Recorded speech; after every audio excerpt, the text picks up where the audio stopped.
ഈ ലൊക്കേഷനിലുള്ള വ്യത്യാസം എന്താണ്? എങ്ങനെ ഫീൽ ചെയ്യുന്നു അന്നും ഇന്നും? ഞാൻ ഒരുപാട് ഡിഫറൻസ് ഫീൽ ചെയ്യുന്നു കേട്ടോ. ഞാനിപ്പം 2-3 പടങ്ങൾ മലയാളത്തിൽ ചെയ്തല്ലോ. മലയാളമല്ല തമിഴെല്ലാം ചെയ്ത ഈ കാരവാൻ എന്ന് പറഞ്ഞ ഒരു ഏർപ്പാടൊന്നും ഞങ്ങളൊക്കെ അഭിനയിക്കുമ്പോൾ കേട്ടിട്ട് പോലുമില്ല. ഞങ്ങൾ ഷൂട്ടിംഗ് ലൊക്കേഷനിൽ പോയി കഴിഞ്ഞാൽ ഔട്ട്ഡോർ ഇറങ്ങിയ ഉടനെ ആദ്യത്തെ ജോലി എൻ്റെ മേക്കപ്പ് മാനും എൻ്റെ ഹെയർ ഡ്രസ്സറും കൂടെ ആ ലൊക്കേഷനിൽ ചുറ്റും ബാത്റൂമുള്ള വീട് ഏതാണെന്ന് അന്വേഷിച്ച് പോകും. ഡ്രസ് ചേഞ്ച് ചെയ്തിട്ട് ബാത്റൂം പോയിട്ട് വരാൻ വേണ്ടി അന്വേഷിച്ച് പോകും.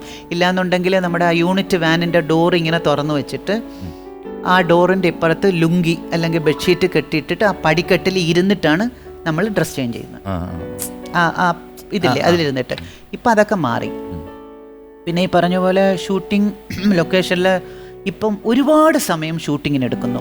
എനിക്കതും എന്തിനാണ് എന്നുള്ളത് മനസ്സിലാവുന്നില്ല. ലൈറ്റിംഗ് ആണെങ്കിലും ശരി, ഷോട്ട്സ് ആണെങ്കിലും ശരി, ഒരേ ഷോട്ട് 5 പ്രാവശ്യം 6 പ്രാവശ്യമൊക്കെ ഞാൻ അഭിനയിച്ചിട്ടുണ്ട്. ഇന്ന് ഇതാണ്. അപ്പം ഞാൻ ഒരു സിനിമ പടത്തിൻ്റെ പേര് പറഞ്ഞാൽ ചോദിച്ചു, ഇவ்வளவு ടേക്ക് 7 ആംഗിളിലെടുത്തു.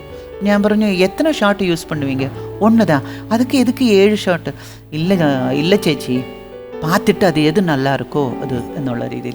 എന്തുകൊണ്ടാണ്? കോൺഫിഡൻസ് ഇല്ലാത്തതുകൊണ്ടാണോ?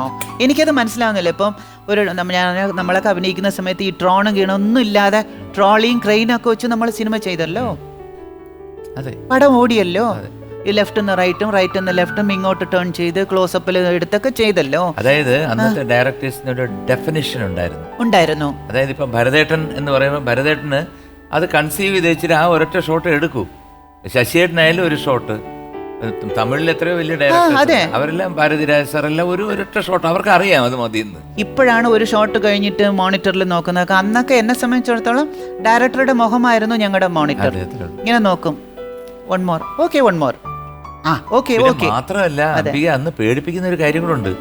മറ്റേ ആക്ഷൻ എന്ന് പറയുമ്പോൾ ഇത് മറ്റേ സാധനം അത് കഴിഞ്ഞ ഉടനെ സൗണ്ട് റിഫ്ലെക്സ് ക്യാമറയിൽ അതൊക്കെ ആ സൗണ്ട് കേട്ടാലേ പേടിച്ചു.